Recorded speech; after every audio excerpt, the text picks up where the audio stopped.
C'est un ouvrage qui s'interroge sur les différentes places qu'on est amené à occuper dans notre existence, les places affectives, donc familiales au sein d'un couple, les places professionnelles, sociales, et puis tous les événements ou les épreuves qui nous déplacent. Et à partir de là, cet ouvrage va explorer à la fois les places qui nous ont assignées, les places qu'on désire, qu'on fantasme peut-être, mais aussi la manière dont on nous refuse ou on nous octroie une place.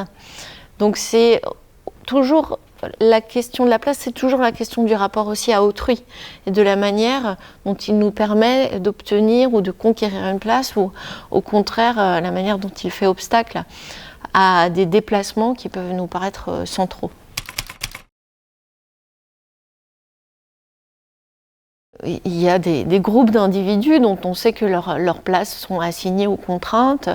Pendant longtemps, la place des femmes a été définie à l'avance par la société. Elle continue de l'être aujourd'hui dans un certain nombre d'endroits par la société et la pression religieuse.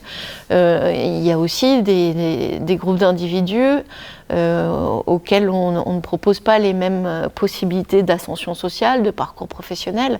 Donc c'est tout ce que j'ai appelé des vies réduites, c'est-à-dire des vies qui n'ont pas l'ampleur que les sujets désiraient de leur donner.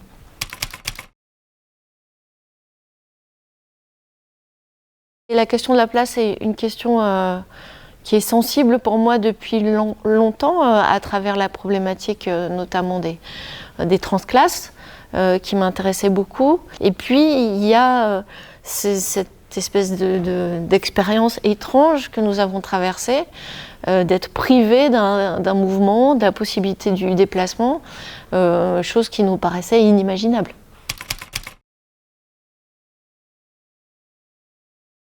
La littérature a cette vertu soit de proposer des personnages qui vont incarner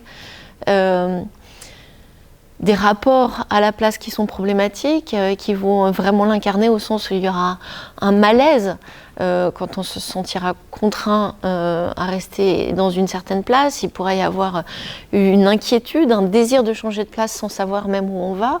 Donc à travers ces trajectoires des personnages, à travers ce qu'ils ressentent, même physiquement, psychologiquement, on saisit bien que le rapport à la place, parfois, il est presque vital. J'ai besoin de sortir de cet espace qui m'étouffe.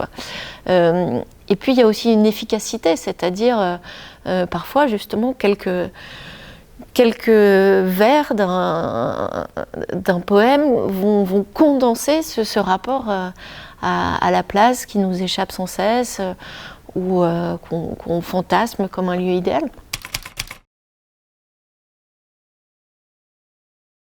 Par exemple, j'aime beaucoup L'homme qui dort de Georges Perec, où on voit à travers le personnage ce que ça peut être, cette angoisse qu'on ressent quand notre place est déjà tellement déterminée à l'avance, qu'on a l'impression que toute notre vie est sur des rails, que les étiquettes sont déjà toutes posées et qu'il n'y aura aucune place pour la surprise, la bifurcation, l'imprévisible.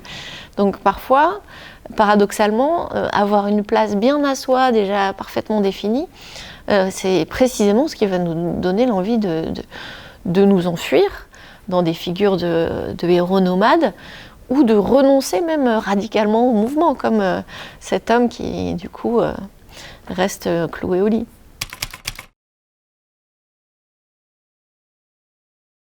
On n'a jamais fini de la trouver, ou en tout cas qu'on en a peut-être défini certaines, mais il reste toujours un mouvement, c'est-à-dire d'une part on n'a pas une place, mais on en occupe plusieurs, des places affectives, professionnelles, sociales, politiques, et après la question c'est de savoir comment on réussit à les conjuguer toutes ensemble sans que ça soit trop chaotique, sans que l'une n'empiète trop sur l'autre. Donc c'est plutôt la question de la manière dont cohabitent les différentes places, quel type d'équilibre sans cesse remis en question se joue dans le rapport de ces différentes places qui sont les miennes.